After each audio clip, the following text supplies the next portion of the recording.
suis Bruno Noisette, je suis professeur à BSB depuis septembre 2022, après une carrière en tant que responsable de relations publiques principalement sur des projets d'aménagement du territoire et d'urbanisme, et une thèse en management à l'ESSEC que j'ai fini l'hiver dernier. Je donne principalement des cours à Lyon, notamment en bachelor sur des sujets d'entrepreneuriat et de management. Et je donne aussi des cours en MSc, notamment en sociologie du développement durable,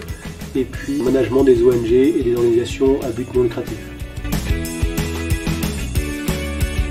Alors, en tant que chercheur, je m'intéresse à la théorie des organisations, c'est-à-dire comment les gens s'organisent pour atteindre des buts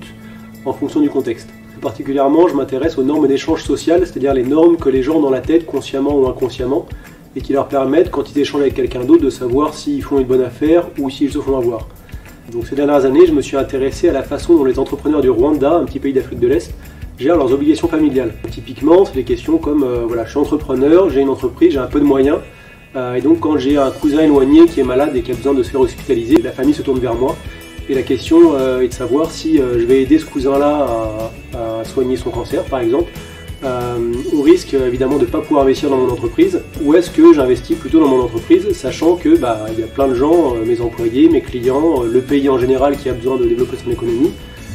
et éventuellement aussi des membres de ma famille qui sont employés dans mon entreprise, qui comptent sur moi en tant qu'entrepreneur pour faire ça. Et donc je me retrouve comme ça pris entre l'obligation de solidarité familiale d'un côté, l'obligation économique de viser à l'efficacité et d'investir sagement mes ressources pour développer le pays et contribuer au bien-être collectif. On peut se dire que c'est des questions qui sont assez éloignées de nos préoccupations parce qu'on a une sécurité sociale et ce genre de choses, mais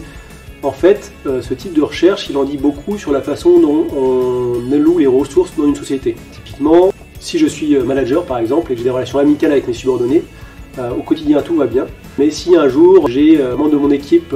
qui ne remplit plus ses objectifs, comment est-ce que je vais gérer les choses? Est-ce que je vais plutôt respecter les normes d'échange amicales ou est-ce que je vais plutôt